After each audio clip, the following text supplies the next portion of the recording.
Hello friends, ಇವತ್ತು ನಾನು ಈ ಕಲಾಂಚೋ ಪ್ಲ್ಯಾಂಟ್ ಬಗ್ಗೆ ಹೇಳ್ತೀನಿ. ಈ ವಿಡಿಯೋ ಮಾಡಬೇಕು ಅನ್ನೋ ಐಡಿಯಾನೇ ಇರಲಿಲ್ಲ ನನಗೆ. ತುಂಬ ಜನ ರಿಕ್ವೆಸ್ಟ್ ಮಾಡಿದರು, ಈ ಹೂ ತುಂಬ ಚೆನ್ನಾಗಿದೆ, ಇದ್ರ ಬಗ್ಗೆ ಒಂದು ವಿಡಿಯೋ ಮಾಡಿ ಅಂತ.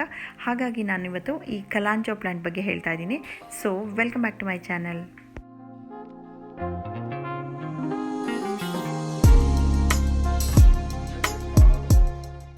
ಈ ಕಲಾಂಚೋ ಪ್ಲ್ಯಾಂಟ್ನ ಕ್ಯಾಲಂಕೋಯಿ ಅಂತ ಹೇಳ್ತಾರೆ, ಕಲಾಂಚೋ ಅಂತ ಹೇಳ್ತಾರೆ. ಸ್ಪೆಲ್ಲಿಂಗ್ ಮಾತ್ರ ಒಂದೇ ಇರುತ್ತೆ, ಹೇಳೋದು ಮಾತ್ರ 2-3 ರೀತಿ ಹೇಳ್ತಾರೆ.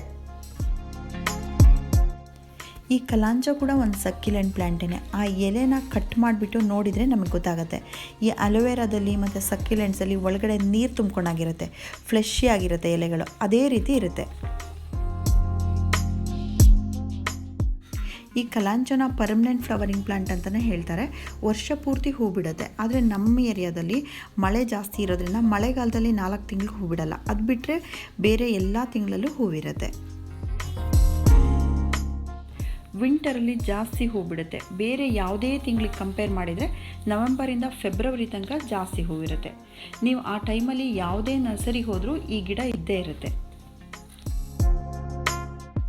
ನನಗೆ ಕಮೆಂಟ್ಸಲ್ಲಿ ಕೆಲವ್ರು ಕೇಳ್ತಾ ಇರ್ತಾರೆ, ನರ್ಸರಿಯಿಂದ ತಂದಾಗ ಗಿಡ ತುಂಬ ಚೆನ್ನಾಗಿರುತ್ತೆ, ಹೂ ಚೆನ್ನಾಗಿರುತ್ತೆ, ಮನೆಗೆ ಬಂದ ತಕ್ಷಣ ಹೂವೆಲ್ಲ ಹಾಳಾಗಿಬಿಡತ್ತೆ ಅಂತ. ನಾವು ನೀರು ಹಾಕೋ ಮೆಥಡ್ ಕೂಡ ಇದಕ್ಕೆ ಕಾರಣ ಇರ್ಬೋದು ಅನಿಸುತ್ತೆ. ನೀರನ್ನು ಹೂವಿನ ಮೇಲೆ, ಎಲೆ ಮೇಲೆ ಹಾಕಿದರೆ ಈ ಕಲಾಂಚೋ ಪ್ಲ್ಯಾಂಟು ಬದುಕಲ್ಲ. ಎಲೆ ಎಲ್ಲ ಹಾಳಾಗುತ್ತೆ, ಹೂ ಕೂಡ ಹಾಳಾಗುತ್ತೆ. ಇದೊಂದು ಸಕ್ಯುಲೆಂಟ್ ಪ್ಲ್ಯಾಂಟ್ ಆಗಿರೋದ್ರಿಂದ ನೀರು ತುಂಬ ಕಡಿಮೆ ಹಾಕಬೇಕು. ಇದರಲ್ಲಿ ಮಣ್ಣು ಕಾಣಿಸ್ತಾ ಇದೆಯಲ್ಲ ನಿಮಗೆ, ಎಷ್ಟು ಡ್ರೈ ಆಗಿದೆ ಅಂತ. ಇಷ್ಟು ಡ್ರೈ ಆಗಿರಬೇಕು, ಆಮೇಲೆ ನೀರು ಹಾಕಬೇಕು. ತುಂಬ ಡ್ರೈ ಆದರೂ ಗಿಡ ಏನೂ ಆಗಲ್ಲ, ಯಾಕಂದರೆ ಎಲೆಯಲ್ಲೇ ನೀರಿನ ಅಂಶ ತುಂಬ ಜಾಸ್ತಿ ಇರುತ್ತೆ. ಹಾಗಾಗಿ ಗಿಡಕ್ಕೇನೂ ತೊಂದರೆ ಆಗಲ್ಲ. ಈ ಸಕ್ಯುಲೆಂಟ್ಸು, ಕಲಾಂಚೋ ಮತ್ತು ಡಯಾಂಥಸ್ ಈ ಥರದ ಪ್ಲ್ಯಾಂಟ್ಸ್ನೆಲ್ಲ ಚಿಕ್ಕ ಪಾಟ್ಗಳಲ್ಲೇ ಹಾಕೋಬೇಕು. 6ರಿಂದ 8 ಇಂಚಿನ ಒಳಗಿನ ಪಾಟಲ್ಲೇ ಹಾಕೋಬೇಕು. ದೊಡ್ಡ ಪಾಟಲ್ಲಾದರೆ ಮಣ್ಣಲ್ಲಿ ತುಂಬ ಹೊತ್ತು ತನಕ ನೀರಿರುತ್ತೆ. ಈ ಪ್ಲ್ಯಾಂಟ್ಸಿಗೆಲ್ಲ ಜಾಸ್ತಿ ನೀರು ಬೇಕಾಗಲ್ಲ. ನೀರು ಜಾಸ್ತಿ ಹೊತ್ತಿದ್ರೆ ಬೇಗ ಕೊಳೆಯೋಕ್ಕೆ ಶುರುವಾಗುತ್ತೆ. ಈ ಗಿಡಕ್ಕೆ ದಿನಕ್ಕೆ 2ರಿಂದ 3 ಗಂಟೆನಾದರೂ ಬಿಸಿಲು ಬೀಳಬೇಕು. ಅಂಥ ಜಾಗದಲ್ಲಿ ಇಡಬೇಕು. ಬೆಳಗ್ಗಿನ ಬಿಸಿಲಾದರೂ ಆಗಿರ್ಬೋದು ಅಥವಾ ಸಂಜೆ ಬಿಸಿಲಾದರೂ ಆಗಿರ್ಬೋದು. ಇವಾಗ ನಾನು ಇಟ್ಟಿರೋ ಕಡೆ ಸಂಜೆ 3 ಗಂಟೆಯಿಂದ 5:30ವರೆಗೆ ಬಿಸಿಲಿರುತ್ತೆ. ತುಂಬ ಹೀಟ್ ಇರೋವಂಥ ಪ್ಲೇಸಲ್ಲಿ ಅಥವಾ ಈಗ ಸಮ್ಮರಲ್ಲಿ ತುಂಬ ಜಾಸ್ತಿ ಬಿಸಿಲಿರೋದ್ರಿಂದ ನಾವು ಇಂಡೋರಲ್ಲಿ ಕೂಡ ಇಡ್ಬೋದು. ವಿಂಡೋ ಸೈಡು ಜಾಸ್ತಿ ಬ್ರೈಟ್ ಲೈಟ್ ಎಲ್ಲಿದೆ ಅಂಥ ಪ್ಲೇಸಲ್ಲಿ ಇಡ್ಬೋದು. ತುಂಬ ಜಾಸ್ತಿ ಬಿಸಿಲಾದರೆ ಎಲೆಗಳೆಲ್ಲ ಈ ರೀತಿ ಯೆಲ್ಲೋ ಆಗುತ್ತೆ.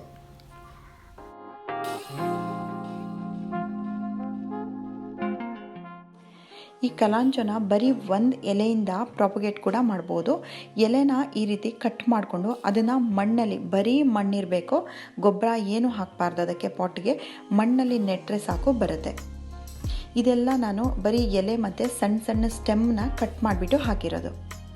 ನಿಮಗೆ ಇದರಲ್ಲಿ ತೋರಿಸ್ತೀನಿ. ಇವಾಗ ನಾನು ಒಂದು 10 ಡೇಸ್ ಆಯಿತು, ಒಂದು ಎಲೆನ ತೋರಿಸ್ತೀನಿ ರೂಟ್ಸ್ ಹೇಗೆ ಬರುತ್ತೆ ಅಂತ. ಈ ಎಲೆಯಲ್ಲಿ ರೂಟ್ಸ್ ಬಂದಿರೋದು ಕಾಣಿಸ್ತಾ ಇದೆ ಅಲ್ವಾ, ಚಿಕ್ಕ ಚಿಕ್ಕದಾಗಿ. ಇದನ್ನು ಇವಾಗ ನಾನು ಹಾಗೆ ಮಣ್ಣಲ್ಲಿ ನೆಡ್ತೀನಿ.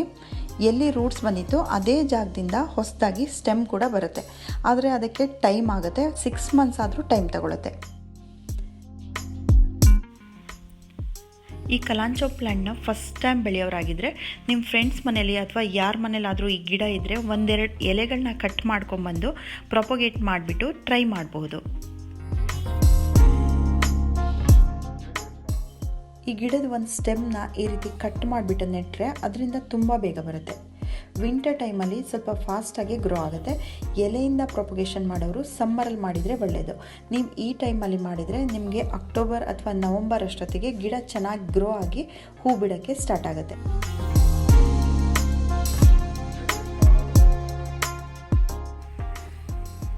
ಸ್ಟೆಮ್ ಕಟ್ಟಿಂಗ್ ಮಾಡಿಕೊಂಡಾಗ ಕೆಳಗಡೆ ಇರೋ ಎಲೆಗಳನ್ನೆಲ್ಲ ಬಿಡಿಸ್ಕೋಬೇಕು. ಯಾವುದೇ ಕಟ್ಟಿಂಗ್ ತಗೊಂಡಾಗ ಕೆಳಗಡೆ ಇರೋ ಎಲೆಗಳನ್ನ ತೆಗೆದುಬಿಡಬೇಕು, ಇಲ್ಲ ಅಂದರೆ ಬೇಗ ಫಂಗಸ್ ಆಗುತ್ತೆ. ಕೆಳಗಡೆ ಇರೋ ಎಲೆಗಳು ನೆಲಕ್ಕೆ ಟಚ್ ಆಗ್ತಾ ಇರುತ್ತೆ, ಮಣ್ಣಿಗೆ. ನಾವು ನೀರು ಹಾಕಿದಾಗಲೆಲ್ಲ ಎಲೆಗಳು ಕೊಳೆತು ಗಿಡ ಕೂಡ ಕೊಳೆಯೋ ಸಾಧ್ಯತೆ ಇರುತ್ತೆ. ವಿಂಟರಲ್ಲಿ ಬರೋ ಎಲ್ಲ ಫ್ಲವರ್ಸ್ಗಿಂತ ನನಗೆ ತುಂಬ ಇಷ್ಟವಾಗಿರೋ ಫ್ಲವರ್ ಅಂದರೆ ಈ ಕಲಾಂಚೋನೆ. ಒಂದು ಸಲ ಹೂ ಬಿಟ್ಟರೆ 1 ತಿಂಗಳ ತನಕ ಇರುತ್ತೆ ಹೂವು, ಅಥವಾ ಒಂದೊಂದು ಸಲ 2 ತಿಂಗಳ ತನಕ ಇರುತ್ತೆ.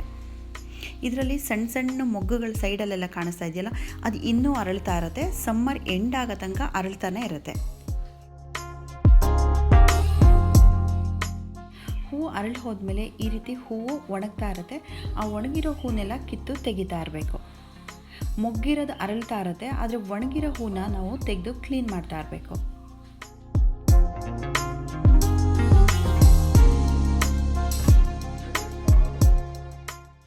ಮಳೆಗಾಲ ಶುರುವಾಗೋಕ್ಕೆ ಮುಂಚೆ ಈ ಗಿಡಗಳನ್ನ ನೀರು ಬೀಳದೇ ಇರೋ ಜಾಗಕ್ಕೆ ನೋಡಿಬಿಟ್ಟು ತೆಗೆದಿಡಬೇಕು. ಈ ಗಿಡದ ಮೇಲೆ ಏನಾದರೂ ನೀರು ಬಿದ್ದರೆ ಈ ಗಿಡಗಳು ಬದುಕಲ್ಲ.